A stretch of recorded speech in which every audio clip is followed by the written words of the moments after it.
এবং এই জন্য আমরা সবসময় মাতা পিতার খেদমত করব।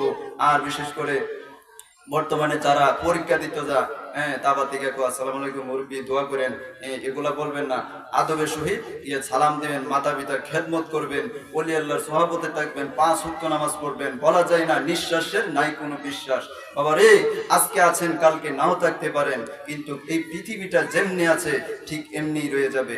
এই পৃথিবী যেমন আছে তেমনি ঠিকই রবে, সুন্দর পৃথিবী ছেড়ে চলে যেতে হবে।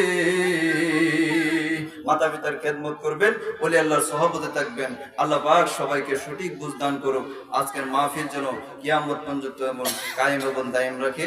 যারা মাহফিলটা চালিয়ে যাইতেছে তাদের জন্য দোয়া করবেন, এবং যাদের আব্বা আম্মা দুনিয়াতে নাই সবার জন্য দোয়া করবেন। হুজুর আসছে কিছুক্ষণ আগে আলোচনা করছে, আলহামদুলিল্লাহ অনেক সুন্দর চমৎকার আলোচনা করছেন।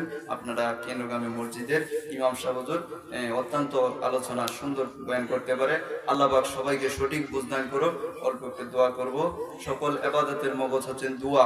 সারাদিন জিকির আজকার করে যদি অল্প দোয়া করেন এটা কবুল হইব। যেমন একটা গুড্ডি আকাশের মধ্যে উড়াইলে বাচ্চারা, এটা সুতা যতটুক যায় আমার আপনার আমলটাও ততটুক যাবে, এর উপর আর যাবে না যতক্ষণ আমি নবীর নাম না নিয়ে দোয়াটা করব।